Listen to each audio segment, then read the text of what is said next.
Good afternoon all of you, welcome you all into the show 2.0। आज के lecture में हम डिस्कस करेंगे स्टीरियो केमिस्ट्री का नेक्स्ट लेक्चर आज का हमारा होने वाला है। इसमें हम देखेंगे क्या देखेंगे भाई, इसमें कन्वर्जेंस के बारे में चर्चा करेंगे। कन्वर्जेंस हमने ऑलरेडी स्टार्ट किया था। फिर ऑप्टिकल एक्टिविटी के बारे में समझेंगे।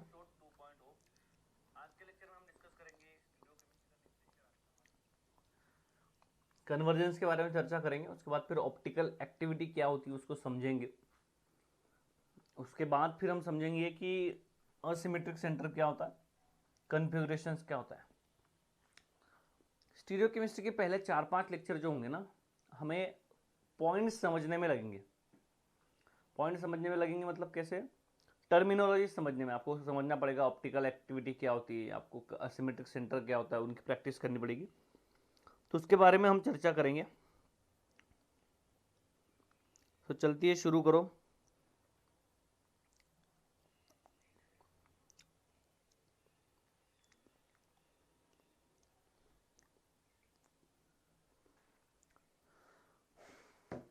ठीक है, तो शुरू करते हैं। देखो क्या है, आज की चर्चा करेंगे स्टीरियो केमिस्ट्री की बात करेंगे। कन्वर्जेंस, पिछले क्लास में हमने कन्वर्जेंस के बारे में कुछ चर्चा की थी, आपको पता होगा। क्या चर्चा की थी हमने कन्वर्ट किया था आपका किसका, पहला कन्वर्जन हमने किया था फ्रॉम पहला कन्वर्जन हमने क्या किया था, वेज डैश टू फिशर। सो ये हमने किया था। क्या आपने ये किया, अच्छी समझ में आया आपको? अगर समझ में आया होगा तो इस कंपाउंड को कन्वर्ट करके दिखाओ। चलो,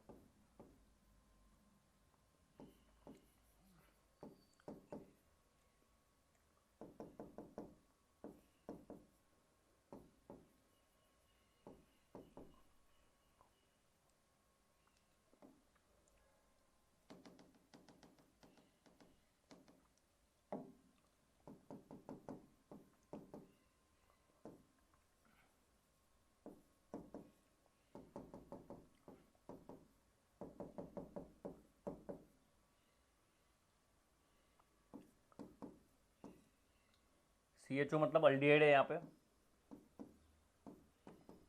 इसको कन्वर्ट करना है आपको CH2OH। इसको फिशर फॉर्म में कन्वर्ट करना है, करके दिखाओ। चलो जल्दी से।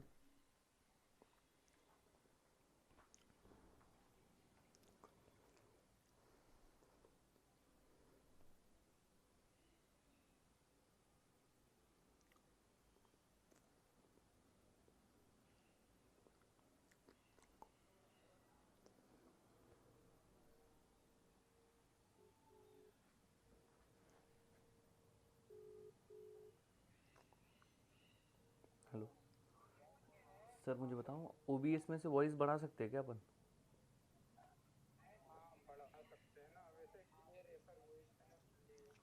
अच्छा, क्लियर है। बच्चे, कुछ बच्चे कमेंट कर रहे हैं कम है कम है। चलो ठीक है, फिर सही है ना। ठीक है, क्लियर आवाज़ आ रही है। आपके मोबाइल का आवाज़ बढ़ाइए या तो फिर अच्छा मोबाइल खरीदिए। ठीक है, ऐसे कैसे हो सकता है? सर तो बोल रहे कि क्लियर है, बोले टीम हमारी बोल रही क्लियर है बिल्कुल आवाज़। ठीक है, तो इसको कन्वर्जन अगर करना है तो कैसे करोगे? सबसे पहले इसको रोटेट कर लो। सबसे पहले इसको क्या करो, रोटेट कर लो। आप रोटेट करके ऐसे, यहाँ पे आपको समझ आएगी बात कि भैया यहाँ पे ऐसे ऐसे ऐसे ऐसे है। बिलो द प्लेन में क्या है, OH है। अबो द प्लेन में क्या है, OH है। बिलो द प्लेन में क्या है, OH है। बिलो द प्लेन में क्या है, OH है। यहाँ पे क्या है, CH2OH है। और यहाँ पे क्या है, CHO है। कितने कार्बन है? 4 कार्बन है भाई। देखो यहाँ पे 1 2 3 4, CH2OH है। ये क्या है, CHO है। सही है बात? अरे बात सही है ये। थोड़ा इधर करते हैं। CHO यहाँ पे है और यहाँ पे CH2OH है लास्ट कार्बन पे। 1 2 3 4, पहले केस में OH कहाँ आएगा, जो फ्रंट में ग्रुप होगा, जैसे कि हाइड्रोजन यहाँ पे फ्रंट में है और OH बैक में, तो जो ऐसा एंगल जब होता है, ऐसा एंगल जब होता है तो लेफ्ट साइड में आपका हाइड्रोजन आएगा, राइट में OH आएगा। जब ऐसे एंगल होगा आपका, ऐसे एंगल होगा आपका, तो राइट में जो फ्रंट वाला ग्रुप होगा वो होगा और हाइड्रोजन लेफ्ट में आएगा, और जब ऐसे होगा तो हाइड्रोजन लेफ्ट में आएगा, हाइड्रोजन लेफ्ट में आएगा, OH राइट में आएगा। और इस केस में देखोगे तो आपको समझ आएगी बात कि हाइड्रोजन राइट में आएगा, OH लेफ्ट में आएगा। बोलो, कोई डाउट है किसी को इसमें?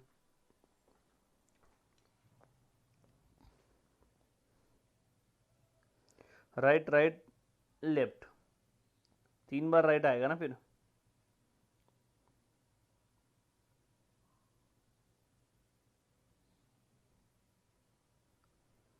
राइट राइट लेफ्ट, 3 बार राइट आएगा देन लेफ्ट आएगा, ठीक है, बिल्कुल सही।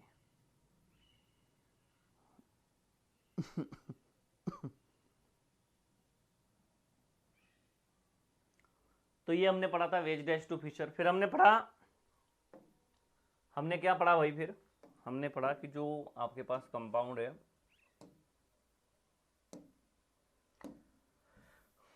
यहाँ पे कंपाउंड क्या है, कंपाउंड कुछ इस तरह से है कि आपके पास अगर वेज डैश होगा, वेज डैश होगा, वेज डैश से अगर आपको न्यूमन करना होगा, न्यूमन किया था क्या हमने, अरे बोलो, हमने न्यूमन किया था क्या, वेज डैश से न्यूमन किया था क्या, वेज डैश से न्यूमन हमने कर लिया था क्या, बताओ।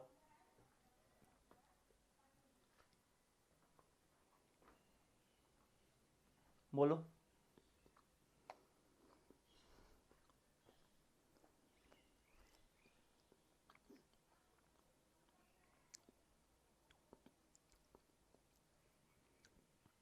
फिशर टू न्यूमन हो गया था।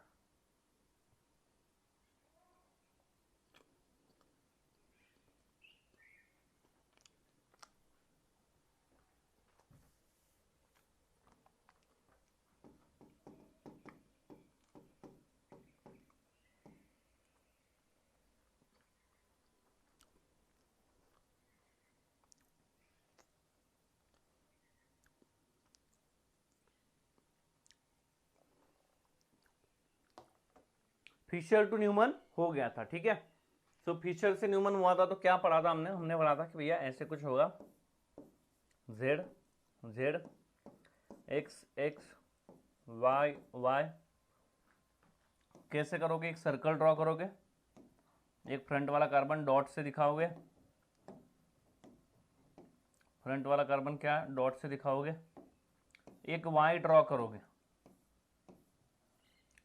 इसमें z लेफ्ट साइड में x है तो x, राइट साइड में y है तो y, x के पीछे x है, z के पीछे z है, z के पीछे क्या था भाई, z के पीछे z था, x के पीछे x था, y के पीछे y था।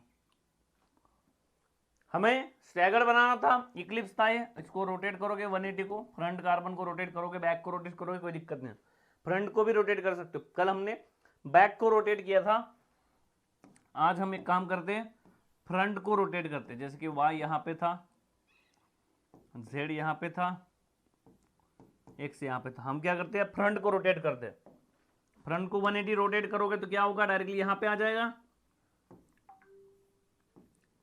ऐसे आपका z, y कहाँ आएगा, y आएगा यहाँ पे, और आपका x कहाँ आएगा, x कहाँ आएगा, ऐसे। जनरली क्या करना, जब भी आपको ऐसे कभी करना हो तो आप क्या करोगे, पहले इक्लिप्स ड्रॉ कर लोगे, इक्लिप्स के बाद फिर क्या करोगे, इक्लिप्स के बाद फिर आप स्टैगर्ड में कन्वर्ट कर लोगे after 180 rotation, after 180 rotation.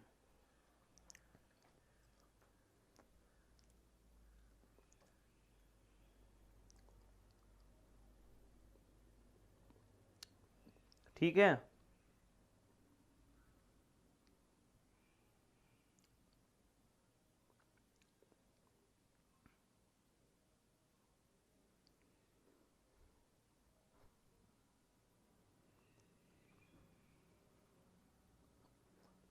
Clear बात बोलो।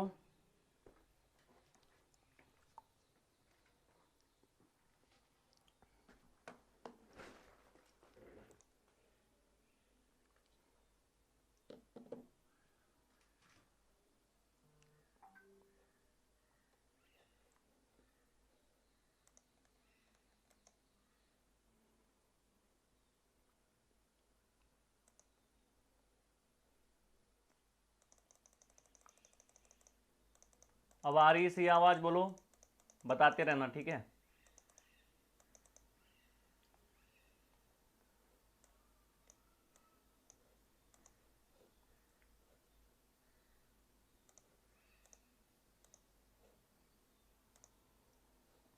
अब आ रही क्या आवाज ज्यादा?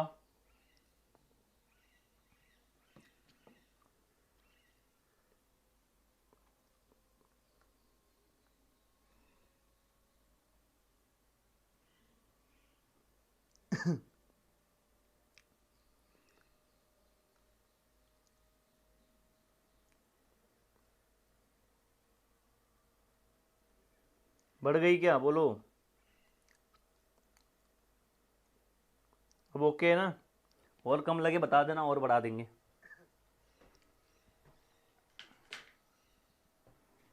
ठीक है,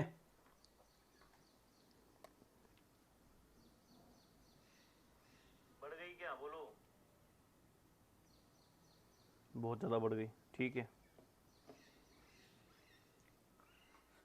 पीछे वाले को घुमाओगे तो पीछे वाला भी आपका घूम सकता है, कोई दिक्कत नहीं है, स्टैगर्ड बना सकता है 180 करके, ठीक है। तो किसी ने क्वेश्चन पूछा था कि सर कर सकते हैं क्या। अब क्वेश्चन क्या है? अब क्वेश्चन है कि फिशर से न्यूमन कर लिया, अब वेज डैश से न्यूमन करोगे। देखो क्या करोगे, वेज डैश से न्यूमन करोगे।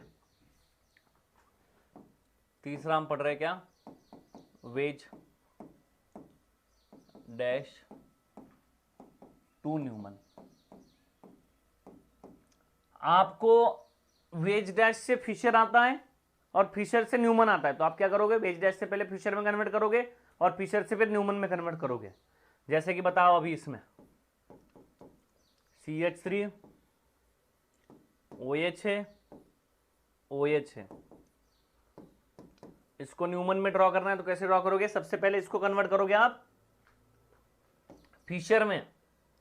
सबसे पहले तो रोटेट कर लिया, क्या हो गया, OH अबो में, OH अबो में, हाइड्रोजन बिलो में, हाइड्रोजन बिलो में, CH3 CH3। समझ आई बात? यहां पे क्या करोगे फिशर में कन्वर्ट करने के लिए, CH3 OH left, OH right, hydrogen hydrogen, ऐसे कर लिया। अरे ये तो आता है, ये आता है, इसको न्यूमन में कर लो, इसको न्यूमन में कर लो।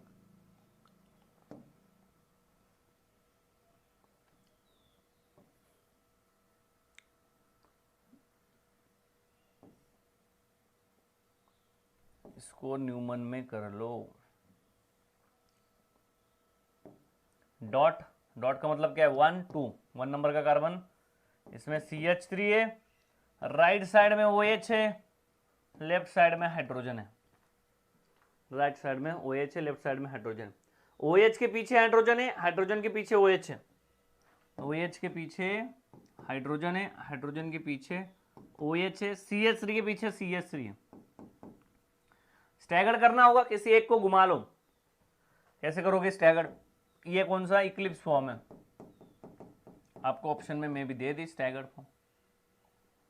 तो कैसे होगा, 180 घुमा लो, CH3 ऊपर ले जाओ, तो समझोगे यहां पे तो आपको समझ आएगी बात क्या हो रहा है। CH3 को हम लेके जा रहे हैं ऊपर, ये फ्रंट वाले को हमने ऐसा ही रखा है as it is, hydrogen left में, OH राइट में। फ्रंट वाले केस में आपका क्या हुआ, CH3 ऊपर चला गया डायरेक्टली, तो CH3 ऊपर चला गया तो 180 में ऊपर जाएगा ऐसे, ये ऊपर जाएगा तो हाइड्रोजन में 180 आएगा, तो हाइड्रोजन यहाँ आ गया, और ये OH भी 180 आएगा तो OH यहाँ आ गया। ये क्या है, स्टैगर्ड फॉर्म है। बोलो समझ में आ रही है क्या कहानी?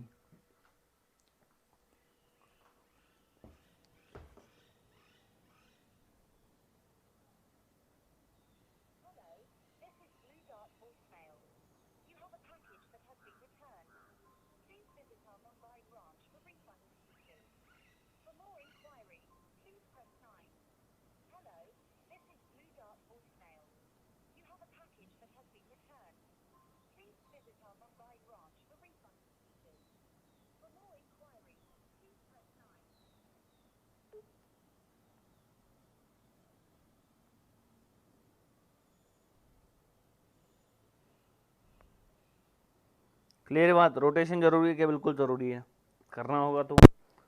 एग्जाम में अगर पूछ लिया तो क्या करोगे? कहाँ चले गए? अब आवाज़ तो आ रही है सही, रिप्लाई कर दो, समझ में आई बात या नहीं, या अभी भी सुनाई नहीं दे रहा है?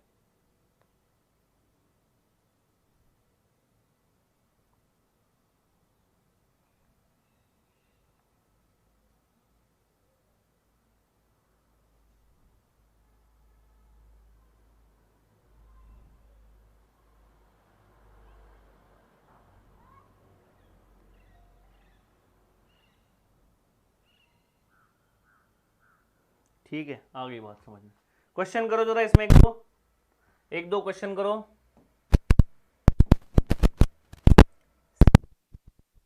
है, बी आर है, बी आर है, पी एच है, पी एच है, ओ एच है, बी आर है। बताओ जरा, न्यूमन में कन्वर्ट करना है, न्यूमन में कन्वर्ट करना है, बताओ कैसे होगा, कैसे आएगा न्यूमन में? पहले फिशर में बताओ कैसे होगा।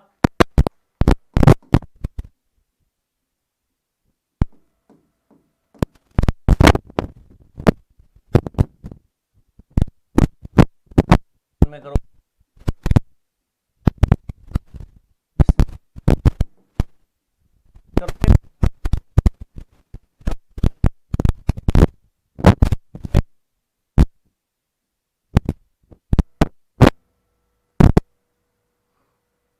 बोलो भाई।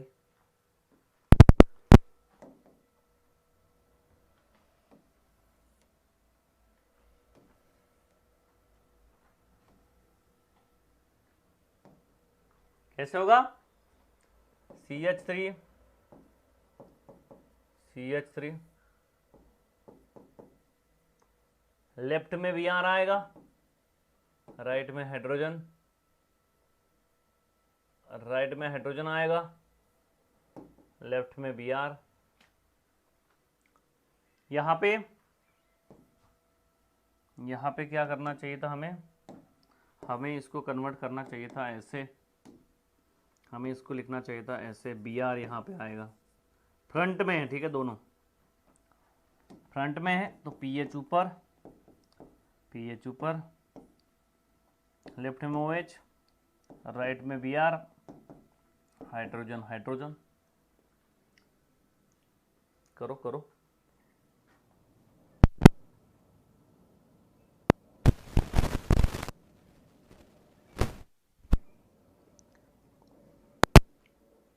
न्यूमन में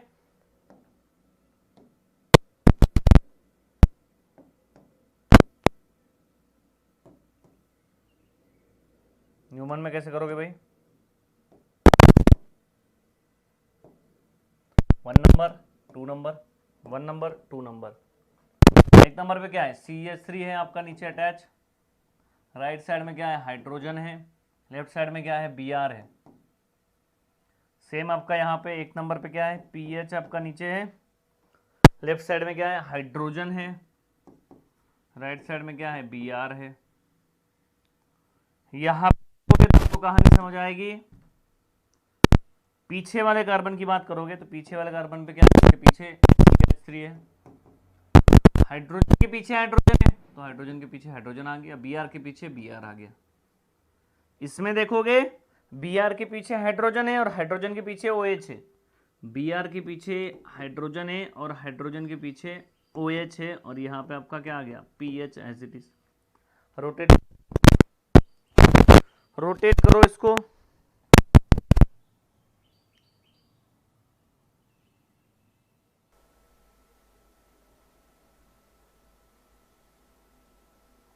ओके ठीक है, फिर डन है। आगे चले, कर लिया होगा तो बताओ।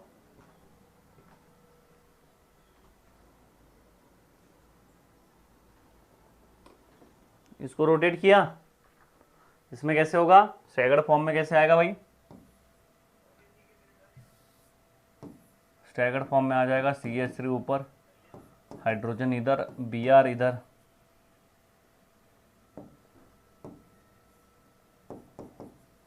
CH3 इधर, हाइड्रोजन इधर, Br इधर। ठीक है, इसमें देखो क्या है, इसमें pH नीचे है,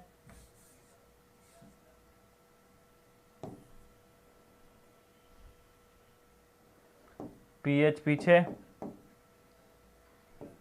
हाइड्रोजन इधर, OH इधर, और आगे वाला हाइड्रोजन और Br इस साइड। समझ में आई बात? अरे कुछ समझ में आ रहा है?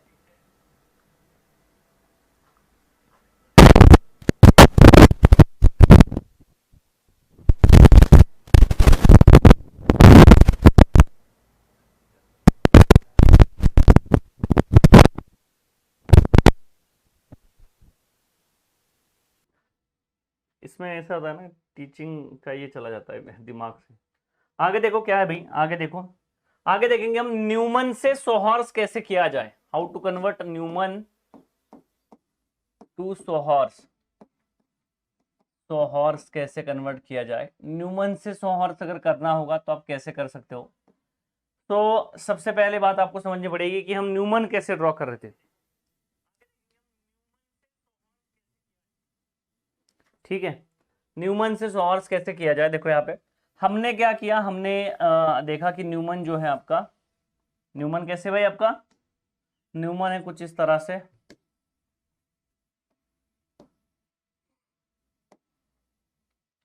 इस तरह से है आपके कंपाउंड में।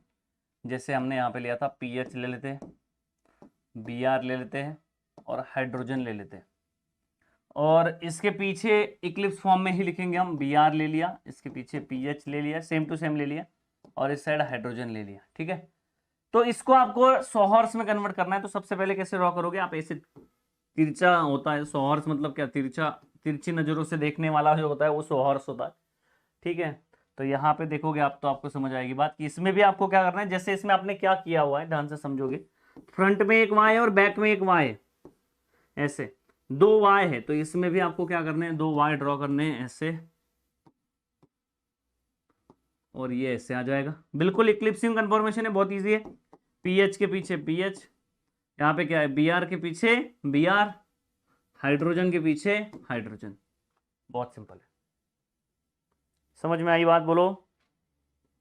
फिशर में करने की जरूरत नहीं है, न्यूमन से सोहर्स डायरेक्ट कर सकते हो आप, न्यूमन से सोहर्स डायरेक्ट बता सकते हो आप। लास्ट प्रॉब्लम में क्या बेटा, लवकुश क्या दिक्कत है बेटा लास्ट प्रॉब्लम में?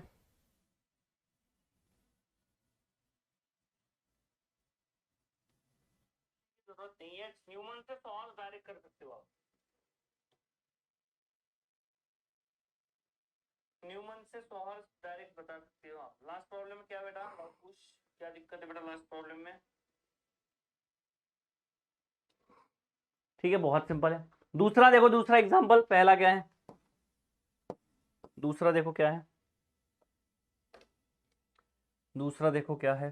स्टैगर्ड अगर होगा तो, स्टैगर्ड अगर है तो जैसे कि फ्रंट वाई यहाँ पे है, पीएच OH राइट में, लेफ्ट में आपका ये पीएच, यहाँ पे लेफ्ट में OH। स्टैगर्ड फॉर्म अगर है तो स्टैगर्ड फॉर्म को कैसे आप डायरेक्टली कर सकते हो। तो जैसे यहाँ पे इन्होंने क्या किया है, एक वाई ऐसा लिखा हुआ है और एक वाई ऐसा लिखा हुआ है, तो ये क्या है आपका स्टैगर्ड है। तो आप क्या करो ना, आप एक काम करो, यहाँ पे एक वाई ऐसा लिखो, यहाँ पे एक वाई ऐसा लिखो। क्या था, पीएच यहाँ पे था, लेफ्ट में क्या था, हाइड्रोजन, राइट में क्या था, OH। ये आपका जोड़ दो ऐसे, यहाँ पे पीएच ऊपर लिख दो, थोड़ा ऊपर करो इसको,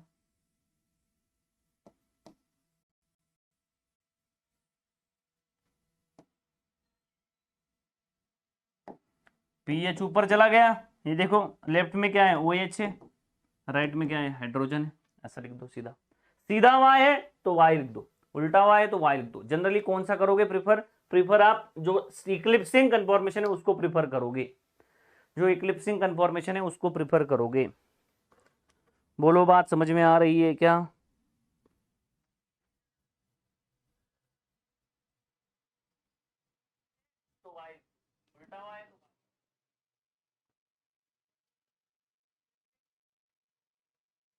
कृष्णा क्या प्रॉब्लम भाई, बहुत ज़्यादा मैं परेशान हो चुका हूँ, अभी फिर परेशान मत करो। आवाज़ आ रही है, आप बोल रहे हो, आवाज़ चली गई।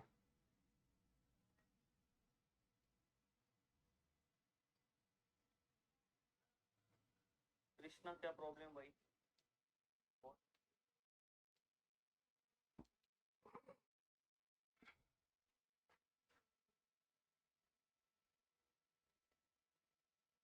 इक्लिप्स प्रीफर क्यों होता है, इक्लिप्स प्रीफर क्यों होता है बेटा, क्योंकि जब इक्लिप्सिंग आप करोगे तो गलत होने के चांसेस बहुत कम होते हैं। स्टैगर्ड भी आप डायरेक्ट कर सकते हो, इससे भी आप डायरेक्ट स्टैगर्ड भी बना सकते हो, बट डायरेक्ट करोगे तो गड़बड़ हो जाती है, गलत होने की चांसेस बढ़ जाते हैं, इसीलिए इक्लिप्सिंग कन्फर्मेशन ज्यादा प्रीफर करोगे आप। ठीक है, बहुत इजी होता है ना, पीएच के पीछे पीएच लिख दो, बीआर के पीछे बीआर लिख दो, या यहाँ पे बीआर होता पीछे हाइड्रोजन होता, बीआर के पीछे हाइड्रोजन लिख देते, बहुत सिंपल होता है। तीसरा एग्जाम्पल कर लो, देखो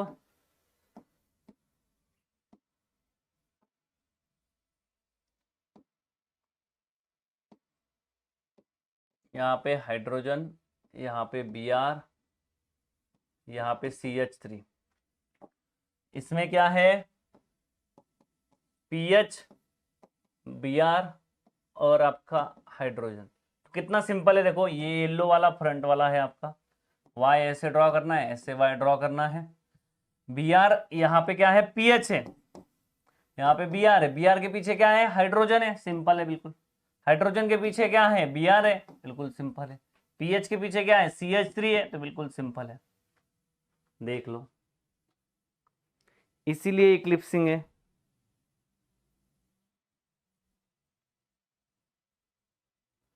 गलत होने के चांसेस बहुत कम हो जाते हैं।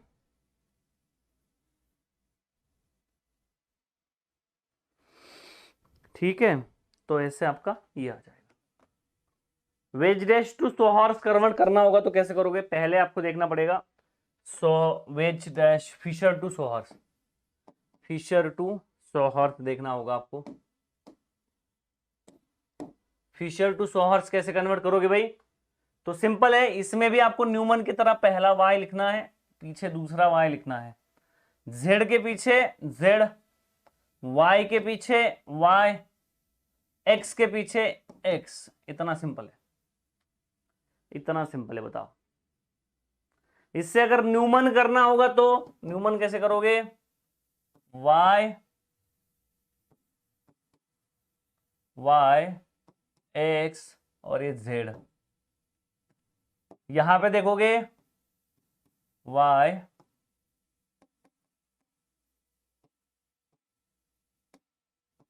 वाई एक्स और ये जेड, न्यूमन आ जाएगा। न्यूमन से सोहर, सोहर से फिशर, फिशर से सब कुछ एक दूसरे में आप कन्वर्ट कर सकते हो, सब कुछ एक दूसरे में आप कन्वर्ट कर सकते हो। ठीक है, समझ में आई बात या नहीं आ रही है, ये समझ में आया बोलो।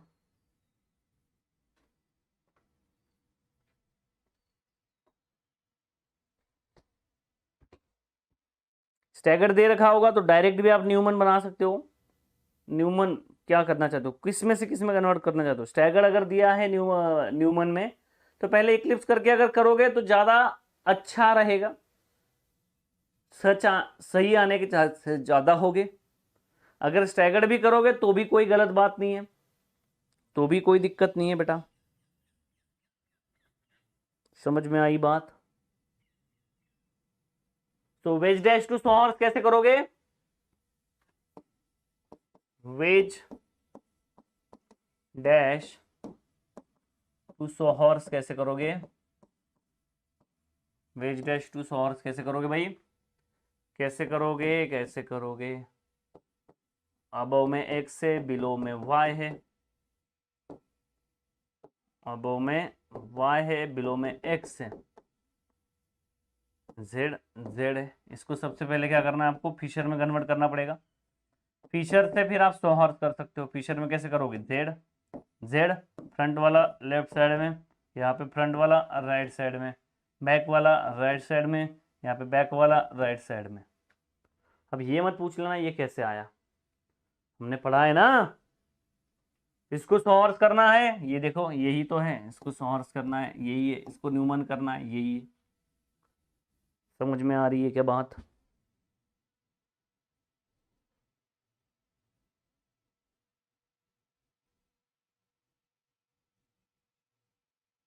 अब क्या बता रहा हूँ फिर मैं, पुनीत? विदाउट कन्वर्ट डायरेक्ट भी बता दीजिए तो गलत हो जाएगा, नहीं करना प्रिफर नहीं है वो।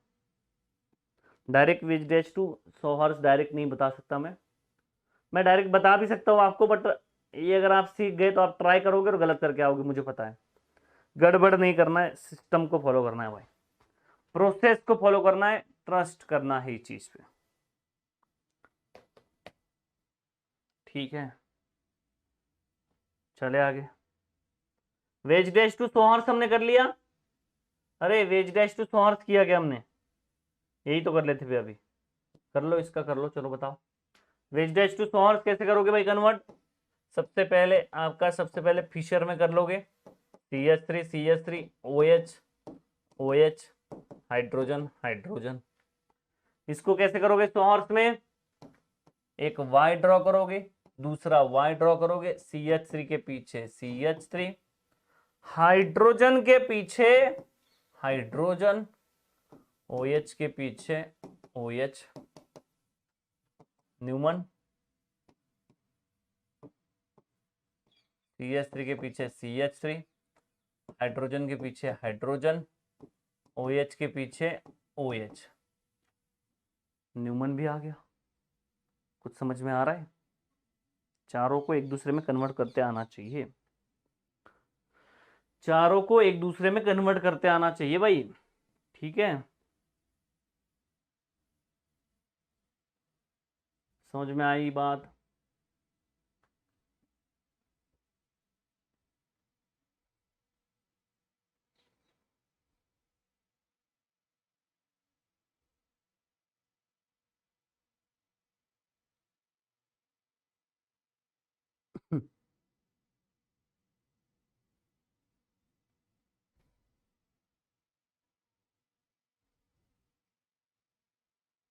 ऑल क्लियर, शाबाश। इसको करो convert this compound, convert this compound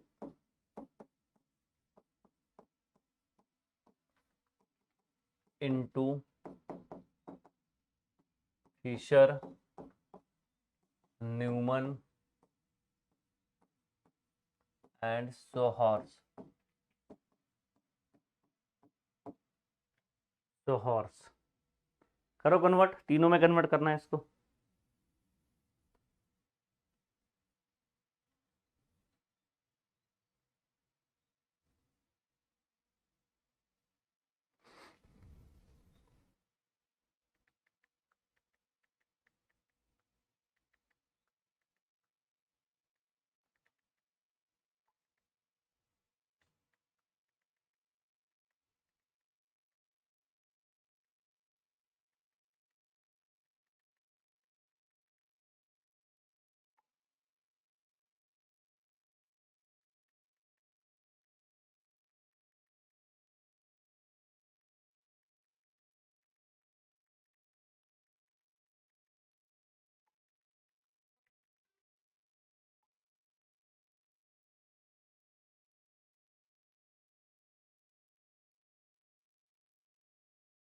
करो रे।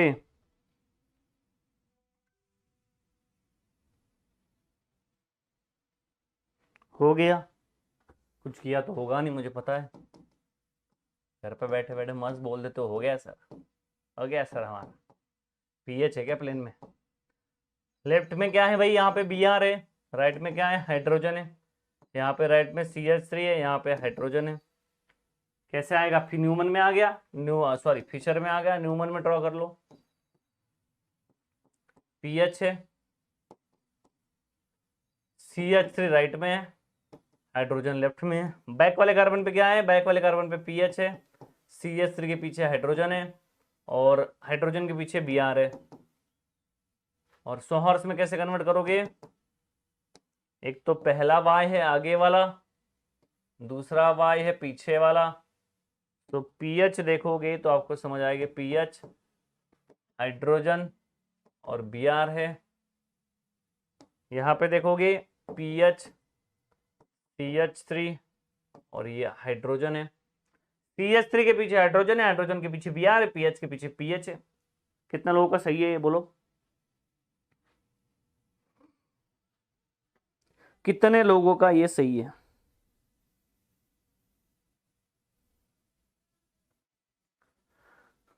कितने लोगों का ये सही है?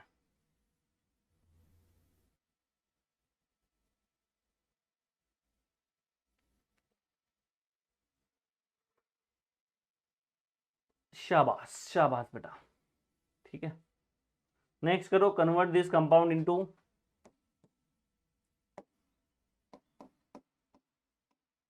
Convert this compound into Fischer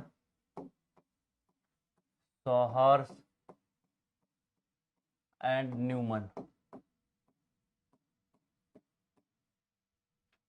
Neumann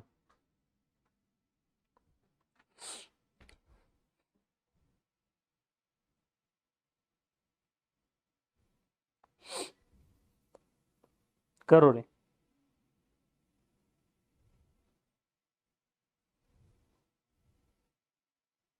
अरे कोई बड़ी बात नहीं है,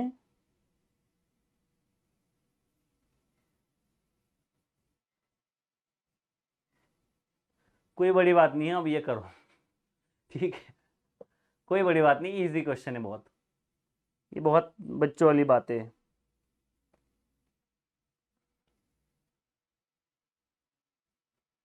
ये तो पहले से करके आना चाहिए था, बट पहले 2 लेक्चर इसी में जा रहे हैं हमारे।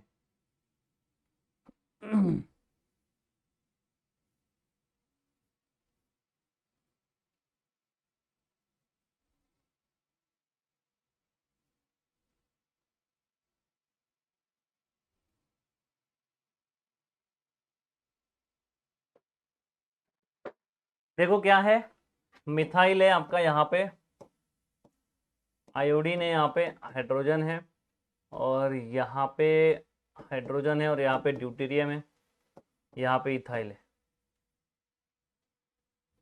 ठीक है।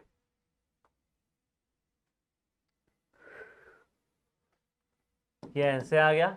न्यूमन में कैसे करोगे, इथाइल है, इथाइल के पीछे मिथाइल है, यहाँ पे ड्यूटेरियम है, हाइड्रोजन है, इसके पीछे आयोडीन है, हाइड्रोजन के पीछे हाइड्रोजन है। सोर्स में कैसे करोगे, 2 वाई ड्रॉ कर लोगे ऐसे, इथाइल है, मिथाइल है, हाइड्रोजन के पीछे हाइड्रोजन है, ड्यूटेरियम के पीछे आयोडीन है।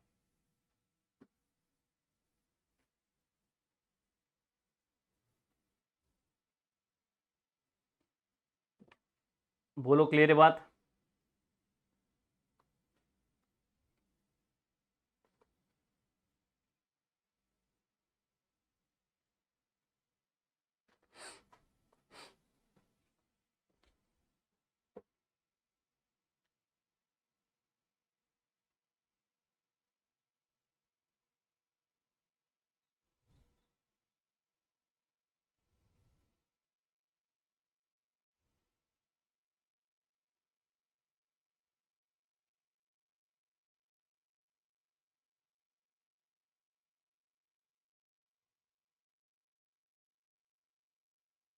कुछ होमवर्क कर लोगे क्या? होमवर्क कर लोगे कुछ?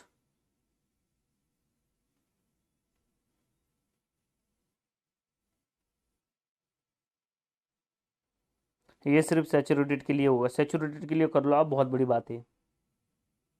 सिर्फ सैचुरेटेड के लिए कर लो आप लोग, ये बहुत बड़ी बात है।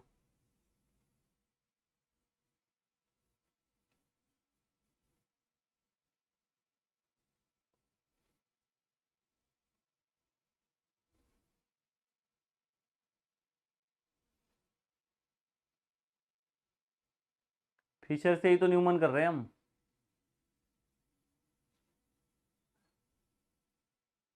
अगर यहाँ पर फिशर से न्यूमन करे तो बेटा अनामिका, हम फिशर से ही तो न्यूमन कर रहे हैं, हम वेज डैश से न्यूमन नहीं कर रहे हैं। चलो भाई होमवर्क कर लो भाई, होमवर्क ये आपके लिए है, होमवर्क है ये, खुद करोगे और खुद ही चेक कर लोगे, खुद करोगे और खुद ही चेक कर लोगे, ठीक है। तो ये आपका होमवर्क है। क्या कहानी है, न्यूमन में दिए हैं सारे, कुछ इक्लिप्स है कुछ स्टैगर्ड है, उसको वेज डैश में, हॉर्स में और फिशर में कन्वर्ट करना है। वेज डैश में करने से पहले आप क्या करोगे, सबसे पहले न्यूमन से फिशर में कन्वर्ट करोगे। न्यूमन से डायरेक्ट सोहॉर्स भी कर सकते हो, कोई दिक्कत नहीं है, न्यूमन से डायरेक्ट सोहॉर्स कर लोगे, न्यूमन से फिशर करके फिर वेज डैश में करोगे, ठीक है। वेज डैश में दिया हुआ है उसको न्यूमन, सोहॉर्स और फिशर में करना है, तो सबसे पहले फिशर में कन्वर्ट करोगे, देन न्यूमन एंड सोहॉर्स में कन्वर्ट करोगे। अरे बोलो कर लोगे, इतनी जिम्मेदारी दे दूं मैं आप लोगों पे, कर लोगे पूरी, बताओ।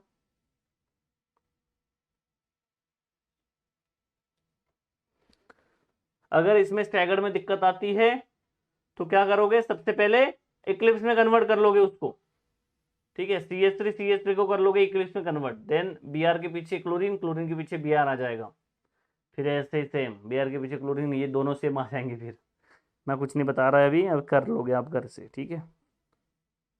आपको इतनी जिम्मेदारी मैंने सौंप दी है। ऑप्टिकल एक्टिविटी, ऑप्टिकल एक्टिविटी क्या है बेटा, ऑप्टिकल एक्टिविटी एक प्रॉपर्टी है, it is property, it is just a property, it is property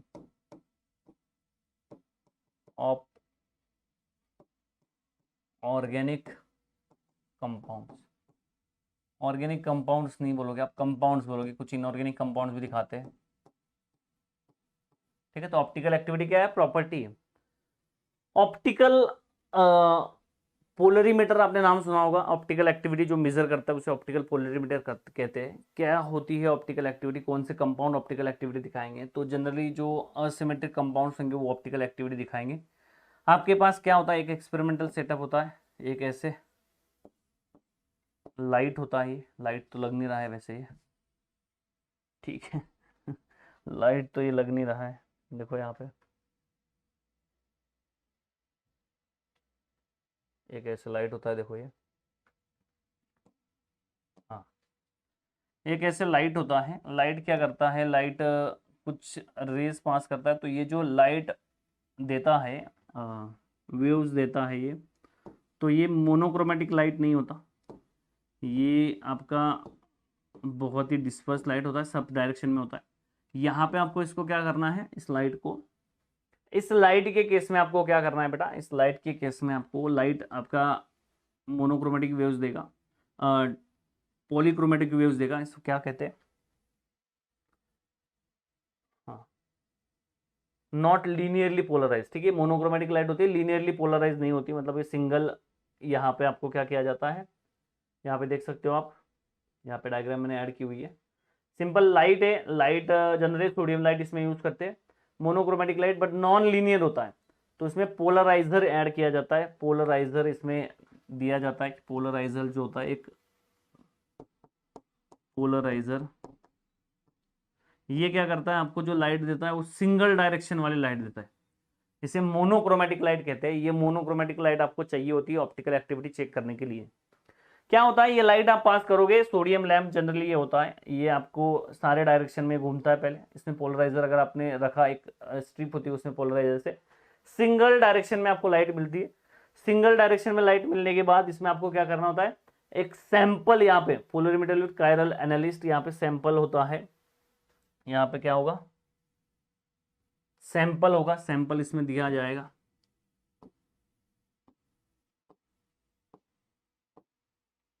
sample रखा जाएगा, और फिर ये सैंपल, जब ये लाइट होगी, ये लाइट क्या हो सकती है आपकी, ये जो लाइट थी स्ट्रेट लाइट, ये क्या हो सकती है, ऐसे इस साइड रोटेट कर सकती है या दूसरे साइड रोटेट कर सकती है। सो अगर ये लाइट रोटेट करती है, एक ऑप्टिकल एक्टिविटी कैसे चेक करते हैं वो बता रहा हूँ, ध्यान से सुनो। सबसे पहले क्या किया हमने, हमने लाइट लिया, सोडियम लाइट लिया, और सोडियम लाइट लेके क्या किया, सोडियम लाइट जो सारे डायरेक्शंस में जो लाइट जा रही थी, पोलराइजर हमने उसमें ये किया तो पोलराइजेशन में क्या हुआ कि पोलराइज लाइट इसने प्रोड्यूस की, और आपकी मोनोक्रोमेटिक लाइट, ये क्या है आपकी मोनोक्रोमेटिक लाइट है, मोनोक्रोमेटिक लाइट यहाँ पे ली गई। और मोनोक्रोमेटिक लाइट को अगर आप मोनोक्रोमेटिक लाइट अगर पास करोगे सैंपल में से, अगर कंपाउंड, एक्सपेरिमेंटली कैसे पता किया जाता है, अगर ये कंपाउंड है, ये कंपाउंड क्या करता है, लाइट को रोटेट करता है, वो प्लस इस साइड भी कर सकता है, इस साइड भी कर सकता है, क्लॉकवाइज भी कर सकता है, एंटी क्लॉकवाइज भी कर सकता है। अगर वो रोटेट करता है तो ये कंपाउंड क्या होगा, ऑप्टिकली एक्टिव होगा। अगर वो लाइट ऐसी थी, ऐसे इस डायरेक्शन में हमने दिखाई हुई है, स्ट्रेट डायरेक्शन में, अगर ये एज इट इज रहती, समझो ऐसे रहता,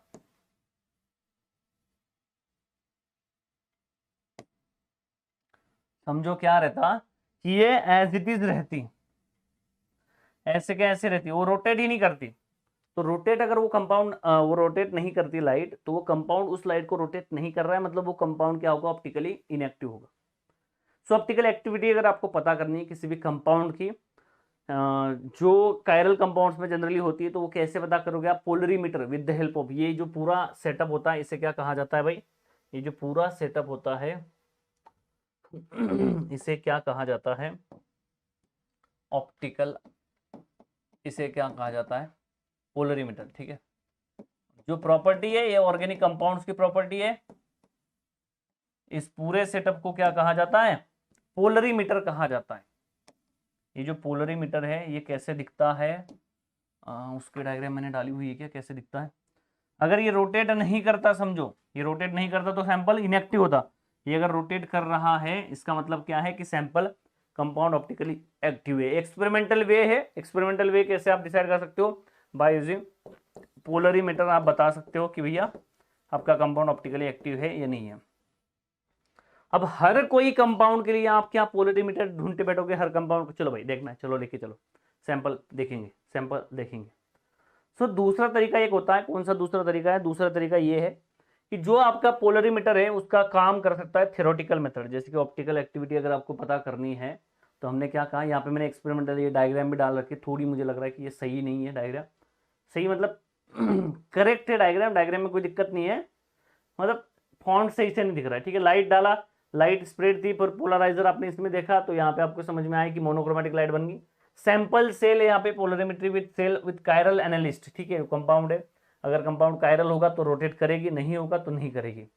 आप यहाँ पे देखोगे कि रोटेट कर रही है तो फिर यहाँ पे आपको एनालाइजर बताएगा कुछ ना कुछ, वहां पे जैसे लैब में आप देखोगे तो वो ऐसे मूवमेंट दिखाएगा, उसने अगर मूवमेंट दिखाई +10 -10 ऐसे कुछ ना कुछ वो वैल्यू दिखाएगा। रोटेट क्लॉकवाइज भी हो सकता है, एंटी क्लॉकवाइज भी हो सकता है। आप यहाँ से देखोगे, यहाँ से आप देखोगे और आपको पता चलेगा कि अरे इसने रोटेट कर दी, ऑप्टिकली एक्टिव है। तो हर सैंपल लेके आप पोलरीमीटर में नहीं जा सकते कि चलो भाई बताओ ये ऑप्टिकली एक्टिव है नहीं है, हर कोई कंपाउंड ले लिया, चलो भाई चलो भाई चलो भाई, ऐसे नहीं होता। आपको कुछ थ्योरेटिकल मेथड भी चाहिए होती है। तो देखो थ्योरेटिकल मेथड क्या है, सो दो मेथड से, एक तो ऑप्टिकल एक्टिविटी के लिए how to find optically active compound, the compound which shows optical rotation in polarimeter that is optically active. जो हमने अभी बताया, क्या बताया मैंने, कोई कंपाउंड है जो क्या करेगा, ऑप्टिकल रोटेशन दिखाएगा, ऑप्टिकल रोटेशन दिखाएगा इन पोलरीमीटर, कहीं पे भी दिखा सकता है, +10 -10 +5 -5 +2 कुछ भी दिखा सकता है। जो भी ये दिखाएगा कुछ ना कुछ वहां पे जो लाइट है उसको थोड़ी भी अगर उसने रोटेट कर दिया तो कंपाउंड क्या होगा, ऑप्टिकली एक्टिव होगा। ठीक है, ऑप्टिकली एक्टिव होगा। थ्योरेटिकली की भी आप पता कर सकते हो, कैसे पता कर सकते हो भाई, थ्योरेटिकली, थ्योरेटिकली भी आप पता कर सकते हो। थ्योरेटिकली सबसे पहले आपको देखना होता है असिमेट्रिक सेंटर है क्या, दूसरा आपको देखना होता है प्लेन ऑफ सिमेट्री प्रेजेंट है क्या, प्लेन ऑफ सिमेट्री अगर प्रेजेंट होती है, प्लेन ऑफ सिमेट्री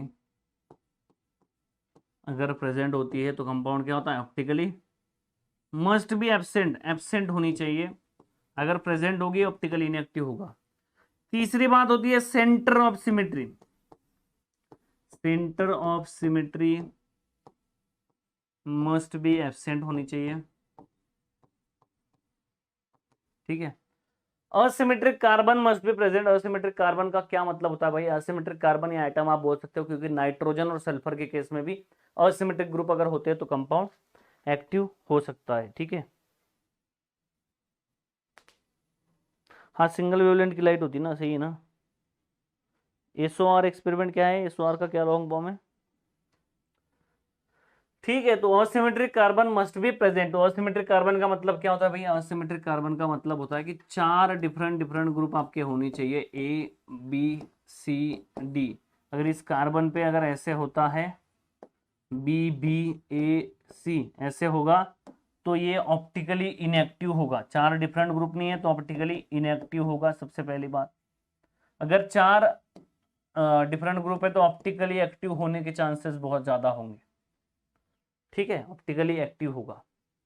समझ में आ रही बात मैं क्या कह रहा हूं? थ्योरेटिकल कंडीशन से कैसे पता करोगे? कोई कार्बन ढूंढोगे, उसमें 4 कार्बन 4 डिफरेंट ग्रुप होने चाहिए अटैच, 4 डिफरेंट ग्रुप होने चाहिए, 4 डिफरेंट सब्स्टिट्यूएंट अटैच होने चाहिए, तो कंपाउंड ऑप्टिकली एक्टिव हो सकता है। But this is not the only condition, सिर्फ ये एक ही कंडीशन नहीं है। दूसरी condition, plane of symmetry must be absent होनी चाहिए। तीसरी condition, centre of symmetry must be absent होना चाहिए। ठीक है, तो ये तीनों कंडीशंस अगर फॉलो करता है तो कंपाउंड ऑप्टिकली एक्टिव होगा। आपको एक्सपेरिमेंटली देखने की जरूरत नहीं पड़ेगी, आप देख के ही कंपाउंड को बोल सकते हो कि कंपाउंड ऑप्टिकली एक्टिव होगा या नहीं होगा। ठीक है, बोलो बात क्लियर है? हाँ, स्पेसिफिक रोटेशन ऑब्जर्वेशन एक्सपेरिमेंट, ठीक है, सही है भाई।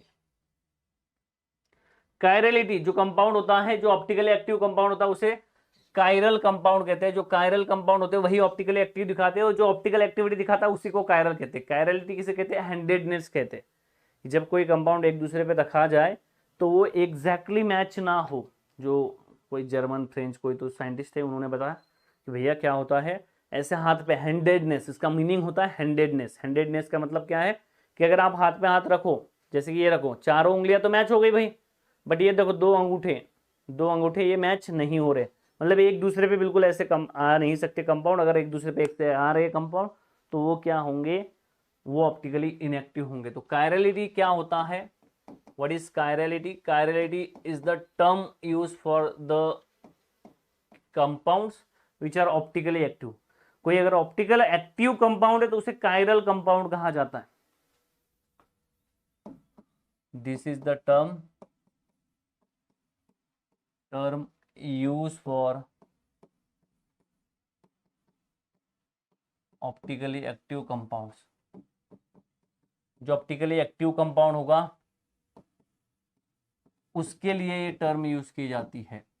ठीक है, कंडीशंस फॉर कायरलिटी करोगे तो 4 डिफरेंट ग्रुप होना चाहिए। मतलब क्या है? असिमेट्रिक प्रेजेंट होने चाहिए, असिमेट्रिक होना चाहिए कंपाउंड।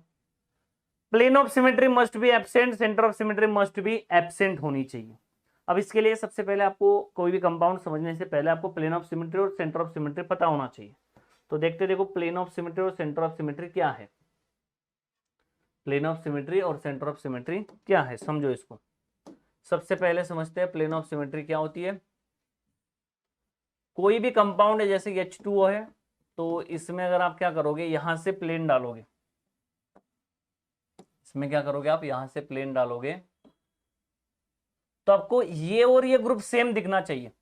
क्या ये बिल्कुल सेम दिख रहे हैं? इसको अगर काटोगे तो ये दोनों सेम दिख रहे हैं, बिल्कुल सेम दिख रहे हैं। तो यहाँ पे क्या है? Plane of symmetry, POS present है। समझ में आ रही बात मैं क्या कह रहा हूं? मैं ऐसे खड़ा हूं, मुझे अगर बिल्कुल बीच में से करना तो नहीं है वैसे, बट ऐसे करोगे बिल्कुल तो आपको समझ आएगी बात कि बिल्कुल सेम टू सेम 2 पार्ट्स होंगे। अगर सेम टू सेम 2 पार्ट्स होंगे तो प्लेन ऑफ सिमेट्री प्रेजेंट है।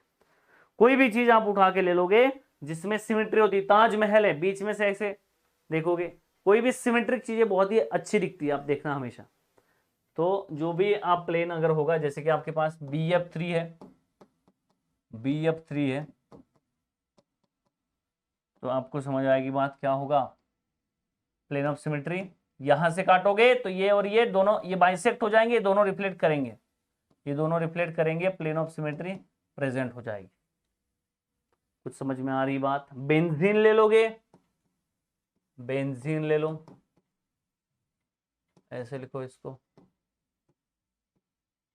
आप नेप्थेलिन ले लो,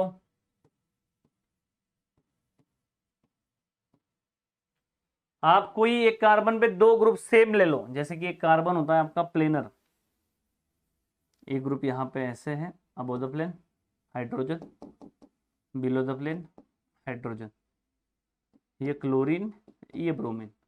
क्या इसमें प्लेन ऑफ सिमेट्री होगी? देखो ऐसे बीच में से काटोगे, बीच में से ऐसे, एक ऊपर है एक नीचे, इसे बीच में से काटोगे, ये सारे प्लेन में आ जाएंगे, ये चारों के तीनों ग्रुप प्लेन में, कार्बन क्लोरीन ब्रोमीन तीनों प्लेन में आ जाएंगे, एक हाइड्रोजन फ्रंट में एक बैक में। सो एक दूसरे से क्या करेंगे, वो रिफ्लेक्ट कर जाएंगे। तो रिफ्लेक्ट कर जाएंगे तो आपको बात समझ आएगी कि भैया ये जो है यहाँ पे प्लेन ऑफ सिमेट्री प्रेजेंट है। So plane of symmetry present होगी तो आपको कहानी समझ आएगी। इसको आप ऐसे भी इंडिकेट कर सकते हो, ऐसे। तो ये हाइड्रोजन इसको रिफ्लेक्ट करेगा तो आपका प्लेन ऑफ सिमेट्री प्रेजेंट होगी। यहां पे देखोगे, इसमें प्लेन डालोगे, यहां से डालो, यहां से डालो, यहां से डालो, यहां से डालो, यहां से डालो, यहां से डालो, बहुत सारे प्लेन आप डाल सकते हो। प्लेन ऑफ सिमेट्री आपका क्या होगा, प्रेजेंट होगा। यहां से देखोगे तो इसमें आपका ऐसे, अदरवाइज ऐसे, प्लेन ऑफ सिमेट्री क्या होगा आपका, प्रेजेंट होगा। समझ में आ रही बात? बोलो, कुछ डाउट होगा तो पूछो भाई इसमें, ये देखते आना चाहिए।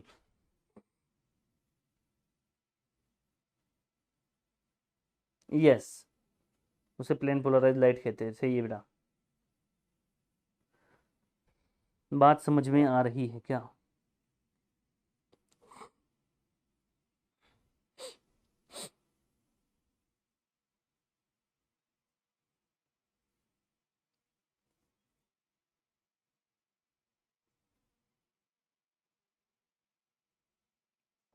ठीक है। ऐसे देखो, जैसे कि यहाँ पे CH3 है, इस साइड CH3 है, इस साइड CH3। ये क्या है, अबव में क्लोरीन है, बिलो में हाइड्रोजन है। ये दोनों ग्रुप सेम आ गए ना, तो अगर आप इसमें से अगर प्लेन पास करोगे ऐसे तो आपको समझ आएगी कि ये और ये रिफ्लेक्ट करेंगे। मतलब किसी भी एक कार्बन है और उसमें अगर दो ग्रुप सेम है तो हमेशा उसमें प्लेन ऑफ सिमेट्री होगी, हमेशा उसमें प्लेन ऑफ सिमेट्री होगी। लास्ट वाला जो है वैसे ही ये है, देखो वो ऐसे घुमाया हुआ है। एक देखो हाइड्रोजन यहाँ पे, एक हाइड्रोजन पीछे, अगर उसको बीच में से काटा जाए, क्लोरीन, कार्बन और फिर नीचे आपका ब्रोमीन, इनको बिल्कुल सबको बाइसेक्ट कर दो, हाइड्रोजन हाइड्रोजन को रिफ्लेक्ट करेगा, तो आपका क्या होगा, प्लेन ऑफ सिमेट्री प्रेजेंट होगी। ग्रुप थ्योरी आपने पढ़ा होगा ना बचपन में, बचपन में नहीं पढ़ा होगा आपने ग्रुप थ्योरी, आपने MSc में पढ़ा होगा ग्रुप थ्योरी, सिमेट्री पता होगी थोड़ी बहुत। ठीक है, कोई कंपाउंड है, देखो जैसे कि ये कंपाउंड है, ये ब्रोमीन है और ये हाइड्रोजन है। तो इसको अगर यहां से आप ऐसे प्लेन पास करोगे पूरा, तो आपको समझ में आएगी बात, ये और ये ग्रुप क्या करे, रिफ्लेक्ट करेंगे, तो प्लेन ऑफ सिमेट्री क्या होगी, प्लेन ऑफ सिमेट्री प्रेजेंट होगी। समझ में आ रही कहानी? इसको आप ऐसे लिख सकते हो, भैया बताओ ये ब्रोमीन है ऐसे, अब ब्रोमीन है ऐसे, हाइड्रोजन भी है, तो ये ऐसे कटेगा, बिल्कुल कद्दू कटेगा तो सब में बटेगा। ठीक है, सब में बट गया, पूरा ही बट गया।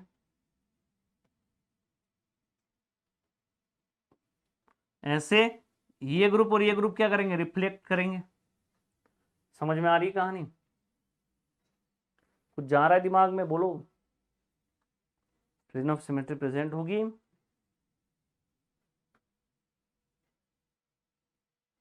बाइसेक्ट होगा। एक देखो, एक चीज बाइसेक्ट होगी, एक रिफ्लेक्ट होगी।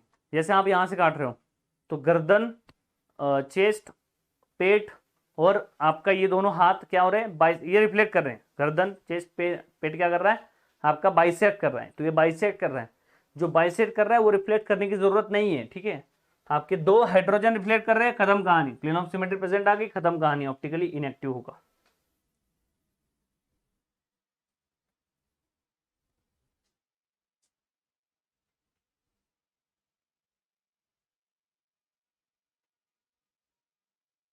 सही है, आगे देखो, और कंपाउंड्स में बताओ जरा, प्लेन ऑफ सिमेट्री प्रेजेंट होगी क्या? आगे कंपाउंड से देख लेते हैं, चलो। सो जिसमें प्लेन ऑफ, चलो सेंटर ऑफ सिमेट्री बताना था, ठीक है नहीं क्या? सेंटर ऑफ सिमेट्री अगर प्रेजेंट होगी, देखो ध्यान से सुनो, सेंटर ऑफ सिमेट्री कैसे देखोगे आप, जैसे कि आपके पास कंपाउंड है ऐसे, यहाँ पे ब्रोमीन है, यहाँ पे ब्रोमीन है, यहाँ पे क्लोरीन है, यहाँ पे क्लोरीन है, यहाँ पे आयोडीन है, यहाँ पे आयोडीन है। सब ध्यान से समझना, जब आपके पास क्या होगा 180 में बिल्कुल सेम ग्रुप होगा, जैसे कि ये है 180 में बिल्कुल सेम ग्रुप है, यहां पे मिल रहा है, ये भी यहां पे मिल रहा है और ये भी यहां पे मिल रहा है। जब ऐसे आपके सारे ग्रुप एक दूसरे के साथ मिलेंगे, आपके यहां पे और यहां पे सेम होना चाहिए, यहां पे और यहां पे सेम होना चाहिए, यहां पे और यहां पे सेम होना चाहिए, तब आपके कंपाउंड में क्या होगी, सेंटर ऑफ सिमेट्री प्रेजेंट होगी, सेंटर ऑफ सिमेट्री प्रेजेंट होगी। जैसे आप इसमें देख सकते हो 4 मेंबर रिंग है, ब्रोमीन है, हाइड्रोजन है। अब देखो ये दोनों ब्रोमीन अगर ऊपर होंगे तो ये 180 नहीं होंगे एक दूसरे के, अगर ये दोनों नीचे होंगे ऐसे, जैसे कि इसमें देखो, इसमें मत देखो, इसमें देखो, यहां पे देखो, यहां पे देखो, ये ब्रोमीन है, ये ब्रोमीन 180 नहीं होंगे एक दूसरे के। बट अगर यहां पे ऐसे होता है ब्रोमीन और ये हाइड्रोजन, तो आपके पास क्या होगा, ये बिल्कुल 180 होगा, इसके इस सेंटर पे ये मिलेंगे, यहां से देखोगे इस सेंटर पे ये मिलेंगे, ऐसे। समझ आ रही बात? तो बिल्कुल जब 180 होगा तब क्या होगा, जैसे कि इसमें देखोगे तो इसमें प्लेन ऑफ सिमेट्री भी प्रेजेंट है और सेंटर ऑफ सिमेट्री भी प्रेजेंट है। प्लेन ऑफ सिमेट्री कैसे प्रेजेंट है भाई, देखो ब्रोमीन, ब्रोमीन यहां पे ऊपर है, हाइड्रोजन नीचे, ये 2 कार्बन, ये हाइड्रोजन ऊपर ब्रोमीन नीचे, इसको ऐसे काट दो, बिल्कुल ऐसे काट दो, Br हाइड्रोजन नीचे, sorry Br hydrogen, Br hydrogen, सबको काट दो, दोनों CH2 आपके रिफ्लेक्ट करेंगे। तो यहां से देखोगे आपको समझ आएगी कहानी कि भैया ये जो आप यहां से काट रहे हो ना, ऐसे ऐसे काटोगे ना आप, तो ये CH2 क्या करेगा, रिपेल करेगा, तो प्लेन ऑफ सिमेट्री भी प्रेजेंट हो जाएगी, सेंटर ऑफ सिमेट्री भी प्रेजेंट हो जाएगी, सेंटर ऑफ सिमेट्री प्रेजेंट हो जाएगी। बट CH2 अगर नहीं होगा, सेम टू सेम ग्रुप नहीं होंगे अपोजिट में, तो प्लेन ऑफ सिमेट्री एब्सेंट हो जाएगी। जैसे कि यहाँ पे देखो, ऐसा कौन सा कंपाउंड है जिसमें प्लेन ऑफ सिमेट्री नहीं है, सेंटर ऑफ सिमेट्री है सिर्फ, तो देखो भाई, इसको देखो भाई, बड़ा बड़ा लिख रहा हूँ जानबूझ के, यहाँ पे आयोडीन है, यहाँ पे हाइड्रोजन है, यहाँ पे हाइड्रोजन है, यहाँ पे आयोडीन है। यहाँ पे देखोगे इसमें क्या है भाई, Br है, इसमें देखोगे यहाँ पे Br है, इसमें यह हाइड्रोजन है, इसमें हाइड्रोजन है। अब ये Br और ये Br क्या है, सेम साइड आ गया है, तो सेम साइड नहीं होना चाहिए, सेम साइड अगर होगा, सेम साइड नहीं, Br एक नीचे है एक ऊपर है, एक हाइड्रोजन ऊपर है एक हाइड्रोजन नीचे है। तो अगर ध्यान से समझोगे तो इसको कैसे आपको कंसिडर करना पड़ेगा आपको, यहाँ पे आप देख सकते हो कुछ बॉक्स है हमारे पास, ऐसे देखो बॉक्स क्या है,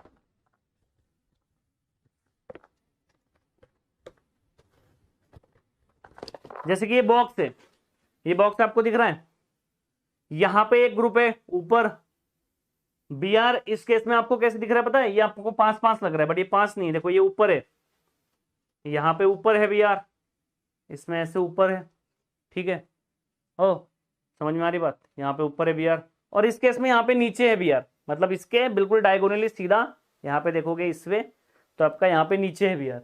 सो आपको दिख रहा है 5-5 में, बिल्कुल वो 180 है एक दूसरे के, एक यहाँ पे एक यहाँ पे, तो ऐसे बिल्कुल इस सेंटर में ये मिलेंगे। आयोडीन की बात करोगे, आयोडीन नीचे है एक में ऊपर है, बिल्कुल इस सेंटर में ये मिलेंगे। तो अगर आप ध्यान से समझोगे बात को, थोड़ा इमेजिन करना होगा, तो घर में कोई बक्सा होगा ना, उसमें लगा के देख लेना कुछ भी, ठीक है, तो आपको समझ आएगी बात कि ये हाइड्रोजन और ये हाइड्रोजन 180 है,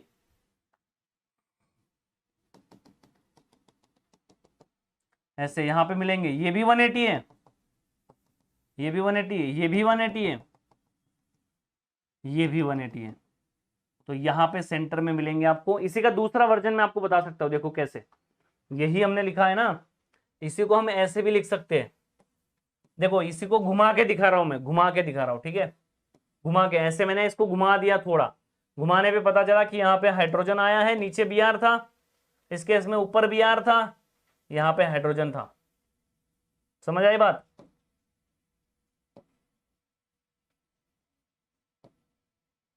ऐसे था। ये जो Br था ना ये नीचे था, हाइड्रोजन ऊपर था, ये Br था ये ऊपर था, ये नीचे था। और इसमें आयोडीन कहां था, आयोडीन यहां था,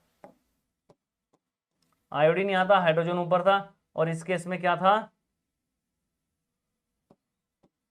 हाइड्रोजन नीचे था, आयोडीन ऊपर था। जैसे Br पास आ रहे थे वैसे हाइड्रोजन हाइड्रोजन पास आ रहे। समझ में आई बात? अरे बोलो, जो नीचे वाले ग्रुप से वो क्या आ रहे, पास आ रहे। तो ये यहाँ पे देखो कैसे दिख रहे हैं, हाइड्रोजन बिल्कुल एंटी दिख रहे हैं, यहाँ पे पास में दिख रहे हैं। तो ये जो पास पास दिख रहे हैं वो 180 है एक्चुअल में देखा जाए तो। इसको मैंने घुमा के दिखाया है आपको। अरे बोलो, कुछ जा रहा है दिमाग में? ग्रुप थ्योरी पढ़ा होता आपने तो फिर बहुत सही हो जाता, आपको फिर सब आने लग जाता ये।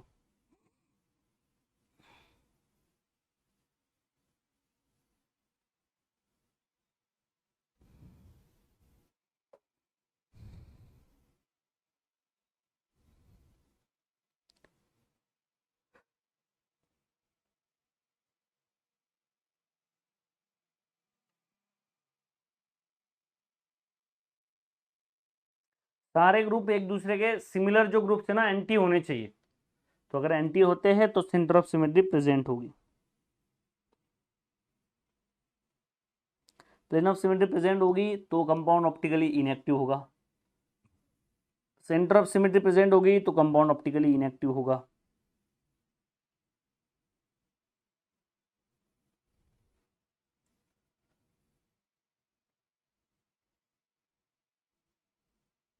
ग्रुप थ्योरी पढ़ने के बाद ये कॉन्सेप्ट फिर से पढ़ लेना, जिन्होंने ग्रुप थ्योरी नहीं पढ़ी होगी उनके लिए, तो आपको और अच्छे से ये समझ आ जाएगा।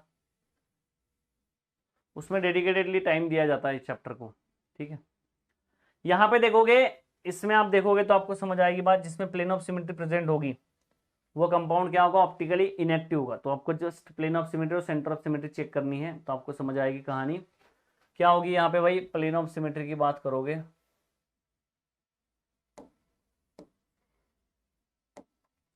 क्या है भाई, यहां से डायरेक्टली पास करोगे तो आपको समझ आएगी कहानी। प्लेन ऑफ सिमेट्री प्रेजेंट है तो क्या है, ऑप्टिकली एक्टिव है। कंपाउंड क्या है, यहां से पास करोगे, प्लेन ऑफ सिमेट्री प्रेजेंट है, ऑप्टिकली एक्टिव होगा। क्या प्लेन ऑफ सिमेट्री प्रेजेंट होगी तो, प्लेन ऑफ सिमेट्री प्रेजेंट होगी तो ऑप्टिकली इनएक्टिव होगा। ऑप्टिकली इनएक्टिव होगा, CH2 रिफ्लेक्ट करेगा। दोनों फ्लोरीन अगर ऊपर होंगे, एक फ्लोरीन ऊपर होगा नीचे होगा तो भी आपकी प्लेन पास ही होगा। समझ में आ रही बात? जैसे कि हमने कहा गया हमारा डब्बा फिर से, ये देखो, ये दोनों फ्लोरीन अगर ऊपर है, जैसे कि ये है और दूसरा, लाओ भाई यहाँ पे ऐसे, ये दोनों फ्लोरीन ऊपर है। थोड़ा तिरछा दिख रहा है आपके इसमें, बट देखो यहां से ऐसे काटोगे, ऐसे काटोगे आप इसको, तो ये और ये तो आपका रिफ्लेक्ट करेगा इजीली। बताओ, ये तो आपका रिफ्लेक्ट करेगा इजीली। अगर आपका ये फ्लोरीन ऐसे है और एक नीचे हो, समझो देखो ये आगे है ऊपर है, ये समझो हम नीचे लगाते हैं ऐसे, जैसे कि ये नीचे है समझो ऐसे, गिरना मत भाई, और ये ऊपर है, तो ऐसे तो फिर भी कटेगा, ये और ये रिफ्लेक्ट कर जाएगा। तो आपका अगर ऊपर हो या नीचे हो, अगर एक ही लाइन में दोनों फ्लोरीन अगर आ गए समझो, तो समझ लेना कि वहां पे प्लेन ऑफ सिमेट्री प्रेजेंट होगी। तो इसमें प्लेन ऑफ सिमेट्री प्रेजेंट है, ऑप्टिकली इनएक्टिव है। इसमें भी क्लोरीन हो या फ्लोरीन हो, अब देखो दो अलग अलग लगाए थे हमने तो भी तो पास हो रहा था ना प्लेन, तो आपका क्लोरीन हो या फ्लोरीन हो ऑप्टिकली इनएक्टिव हो जाएगा। यहां से देखोगे, यहां से प्लेन पास करोगे, प्लेन ऑफ सिमेट्री प्रेजेंट है क्या, यस।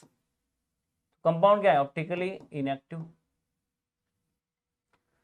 यहां से देखोगे क्या प्लेन ऑफ सिमेट्री प्रेजेंट है, नहीं, यहाँ पे प्लेन ऑफ सिमेट्री प्रेजेंट नहीं है, यहाँ पे थी, तो प्लेन ऑफ सिमेट्री प्रेजेंट नहीं है, plane of symmetry absent, optically active होगा, ऑप्टिकली एक्टिव होगा।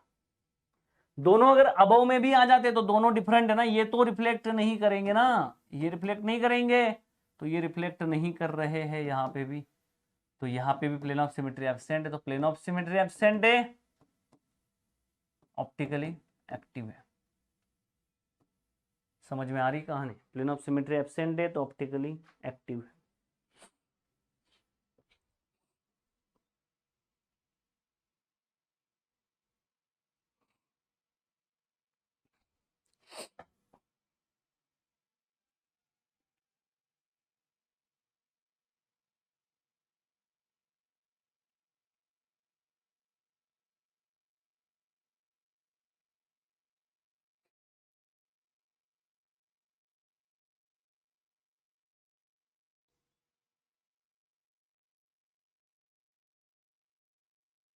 बोलो।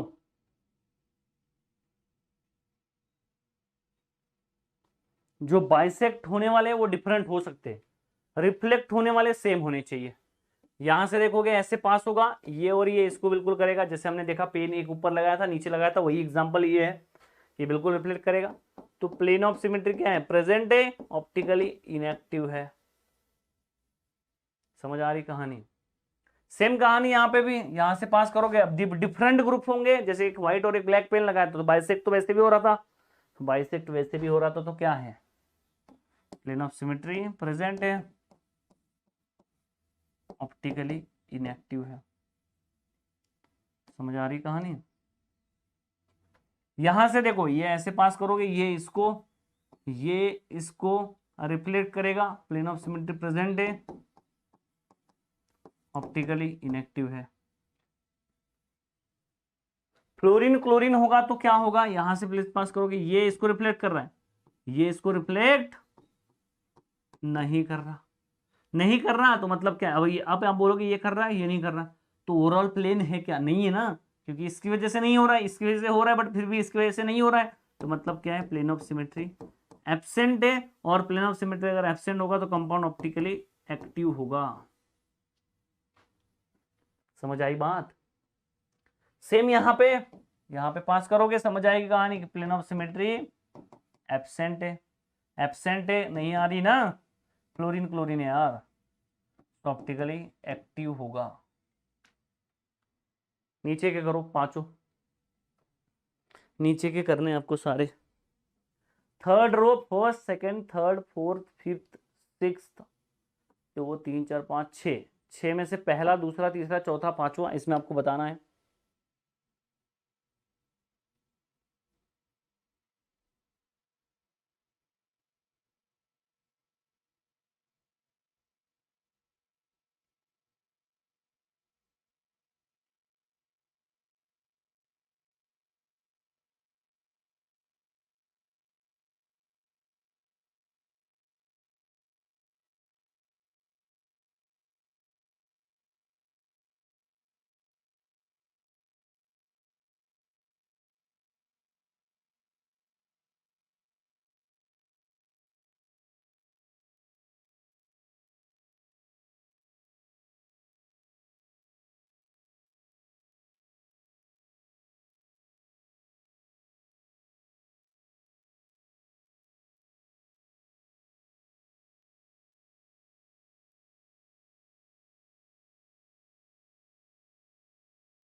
बताओ।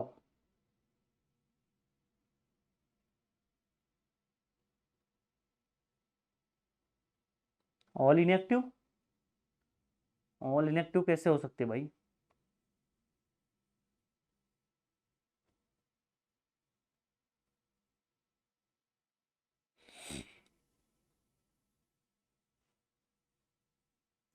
ए बी सी डी ई लिख दो, ए बी सी डी ई लिख दो, ए क्या है बी क्या है बताओ।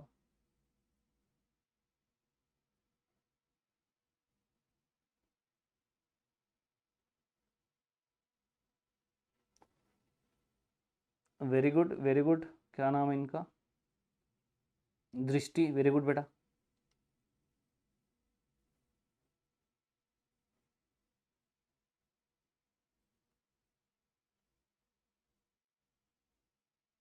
ठीक है, देखो यहाँ पे प्लेन पास करोगे, ये फ्लोरीन है ये भी फ्लोरीन है, बट ये अबव में क्या है, हाइड्रोजन है, ये बिलो वाला और अबव वाला प्लेन में रिफ्लेक्ट नहीं कर सकता। जैसे कि अब ये है, अगर मुझे आपने कहा कि भैया ऐसे प्लेन पास होगा क्या, हाँ प्लेन पास होगा, मैंने अगर ऐसे हाथ कर दिया तो एक पीछे एक आगे, तो ऐसे प्लेन पास होगा नहीं ना, ये हाथ किससे रिफ्लेक्ट करेगा, नहीं कर पाएगा किसी से, तो ये फ्लोरीन है, इस साइड हाइड्रोजन के साथ ये रिफ्लेक्ट नहीं कर पाएगा, तो प्लेन ऑफ सिमेट्री क्या है, प्लेन ऑफ सिमेट्री एब्सेंट है, प्लेन ऑफ सिमेट्री एब्सेंट है, ऑप्टिकली एक्टिव है।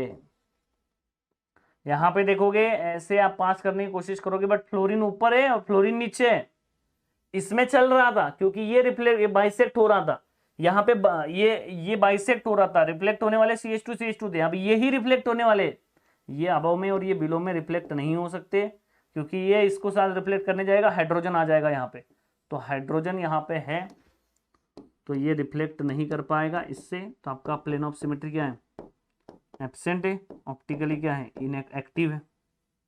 बोलो, ऑप्टिकली एक्टिव है। हाँ, अब यहाँ पे देखोगे दोनों ऊपर ऊपर है तो दोनों को काट दिया जाएगा, बिल्कुल अच्छे से रिफ्लेक्ट करेगा, तो प्लेन ऑफ सिमेट्री बिल्कुल प्रेजेंट होगा, ऑप्टिकली बिल्कुल एक्टिव होगा। ये क्या था, प्लेन ऑफ सिमेट्री एब्सेंट था, ये प्लेन ऑफ सिमेट्री एब्सेंट था, ऑप्टिकली एक्टिव था। प्लेन ऑफ सिमेट्री प्रेजेंट है तो ऑप्टिकली इनएक्टिव होगा, ये क्या होगा, ऑप्टिकली इनएक्टिव होगा। ये समझ आई कहानी, बोलो। यहाँ पे देखोगे आपको समझ आएगी कहानी, फ्लोरीन और क्लोरीन यहाँ पे दो डिफरेंट ग्रुप है तो प्लेन ऑफ सिमेट्री एब्सेंट हो जाएगी, प्लेन ऑफ सिमेट्री एब्सेंट हो जाएगी तो ऑप्टिकली इनएक्टिव कंपाउंड होगा या एक्टिव होगा। प्लेन ऑफ सिमेट्री अगर एब्सेंट होगी, प्लेन ऑफ सिमेट्री अगर एब्सेंट होगी तो ऑप्टिकली एक्टिव कंपाउंड होगा। यहां पे देखोगे plane of symmetry again absent है तो ऑप्टिकली एक्टिव है। प्लेन ऑफ सिमेट्री यहां से पास करोगे, ये इसको अच्छे से रिफ्लेक्ट कर देगा तो आपका कंपाउंड क्या हो जाएगा, प्लेन ऑफ सिमेट्री एब्सेंट नहीं है, प्रेजेंट है। प्लेन ऑफ सिमेट्री प्रेजेंट है तो ऑप्टिकली इनएक्टिव है। समझ में आई बात, बोलो भाई साहब। 3 और 6 इनएक्टिव है, बाकी सारे ऑप्टिकली एक्टिव है, बिल्कुल सही कहा था। ठीक है, चले आगे, करो भाई ये ए बी सी डी बताओ जरा।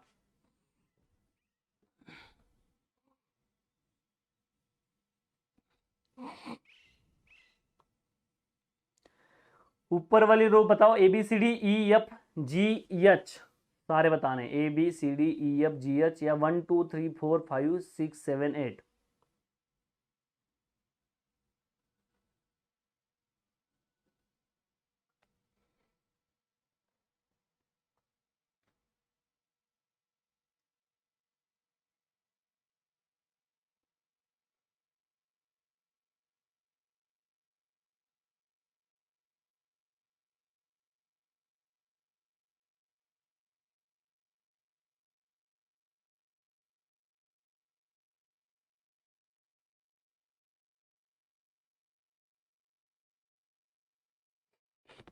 देखो अब यहां से बाइसेक्ट करोगे तो फ्लोरीन बिल्कुल अच्छे से रिफ्लेक्ट करेगा, CH2 बिल्कुल अच्छे से रिफ्लेक्ट करेगा, तो plane of symmetry yes present है, ऑप्टिकली इनएक्टिव है। क्लोरीन अबव हो या बिलो हो कोई फर्क नहीं पड़ता, बाइसेक्ट वाला फ्लोरीन आपका बिल्कुल सेम साइड होना चाहिए, CH2 बिल्कुल सेम साइड होना चाहिए, तो प्लेन ऑफ सिमेट्री प्रेजेंट है, ऑप्टिकली इनएक्टिव है।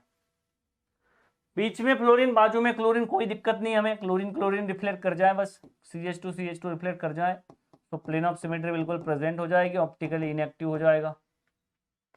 यहाँ पे देखोगे तो इसमें देखोगे तो आपको समझ आएगी कहानी, इस तरह से आपका आएगा, तो फ्लोरीन और ये क्लोरीन दोनों अलग अलग है तो बिल्कुल रिफ्लेक्ट नहीं करेंगे, तो प्लेन ऑफ सिमेट्री क्या है, एब्सेंट है, ऑप्टिकली एक्टिव है। तो A B C optically inactive, D optically active. यहां पे देखोगे आपको समझ आएगी बात कि यहां से प्लेन पास करोगे, फ्लोरीन बाइसेक्ट करेगा, सॉरी रिफ्लेक्ट करेगा, क्लोरीन रिफ्लेक्ट करेगा, बहुत अच्छे से रिफ्लेक्शन होगा। ये CH2 बाइसेक्ट कर रहा है तो प्लेन ऑफ सिमेट्री बिल्कुल प्रेजेंट है, ऑप्टिकली इनएक्टिव हो जाएगा। एक कार्बन पे अगर आपके 4 डिफरेंट ग्रुप हो, कार्बन अगर एक ही हो, सिंगल कायरल सेंटर है, single asymmetric centre, 4 different group है तो ऑलवेज ऑप्टिकली एक्टिव होता है। जैसे bromine, hydrogen, methyl, ethyl, 1 2 3 4 4 different group है तो आपका इसमें कभी भी प्लेन ऑफ सिमेट्री नहीं आता, प्लेन ऑफ सिमेट्री एब्सेंट है, तो आपका कंपाउंड क्या है, ऑप्टिकली एक्टिव होता है। जब भी आपके कंपाउंड में सिंगल कायरल सेंटर है, वो उसमें अगर 4 डिफरेंट ग्रुप प्रेजेंट है तो ऑलवेज ऑप्टिकली एक्टिव होता है। यहाँ पे देखोगे इसमें भी 4 डिफरेंट ग्रुप है, इसमें भी 4 डिफरेंट ग्रुप है, बट ये 2 कार्बन है, सिंगल कायरल कार्बन नहीं है, तो सिंगल कायरल कार्बन में आपको प्लेन ऑफ सिमेट्री नहीं मिलेगी अगर 4 डिफरेंट ग्रुप होंगे तो। बट अगर आपके पास 2 कार्बन है और उसमें अगर इंडिविजुअली, इसमें भी 4 डिफरेंट ग्रुप है, इसमें भी 4 डिफरेंट ग्रुप है, असिमेट्रिक सेंटर प्रेजेंट है दोनों, बट ये फिर भी ऑप्टिकली इनएक्टिव हो सकता है क्योंकि प्लेन ऑफ सिमेट्री आ सकती है।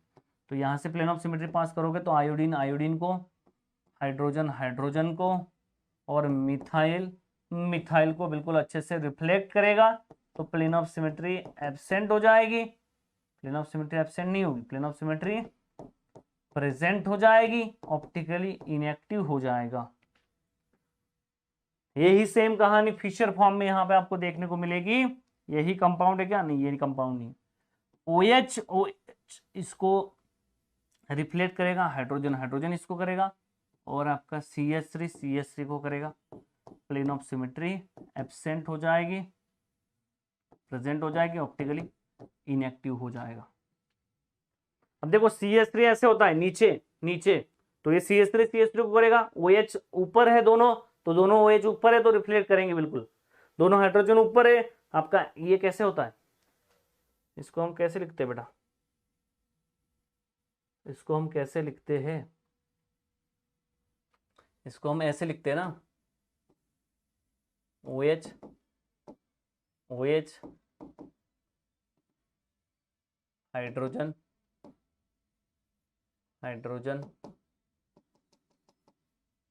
CH3 ऐसे। तो यहाँ पे अगर आप ध्यान से समझोगे तो ये आप पास करोगे तो जो नीचे मिथाइल मिथाइल है वो बिल्कुल उसको रिफ्लेक्ट करेगा ऐसे, ठीक है। ये OH को, हाइड्रोजन हाइड्रोजन को, इसीलिए फिशर फॉर्म में आप डायरेक्टली देख सकते हो कि OH है OH है, CH3 है CH3 है। तो आपका डायरेक्ट आप ऐसे देख सकते हो, प्लेन ऑफ सिमेट्री प्रेजेंट तो ऑप्टिकली इनएक्टिव। बोलो बात समझ में आई? बोलो बात समझ में आ रही है क्या?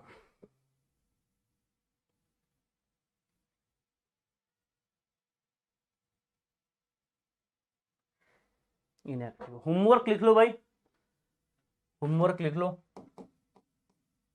होमवर्क लिख लो।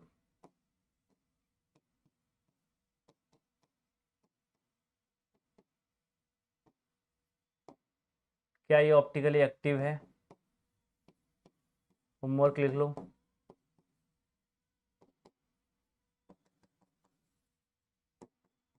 क्या ये ऑप्टिकली एक्टिव है? होमवर्क लिख लो ऐसे।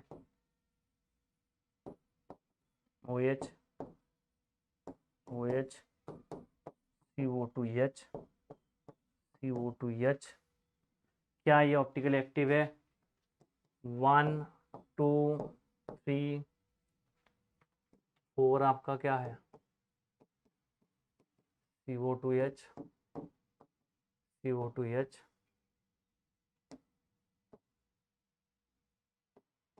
OH OH 5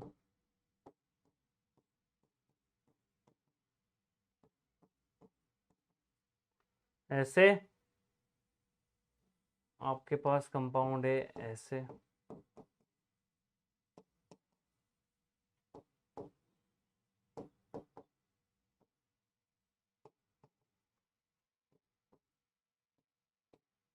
क्या ये ऑप्टिकली एक्टिव है? आपको मैं एक हिंट दे देता हूं इस क्वेश्चन को करने की, फिशर में कन्वर्ट कर लेना, उसके बाद ही फिर क्वेश्चन करना, अदरवाइज गलत हो जाएंगे। होमवर्क है ये सारे क्वेश्चन, ठीक है। आपको फिशर में कन्वर्ट करके फिर करना, फिर आपको इजीली आंसर आ जाएगा।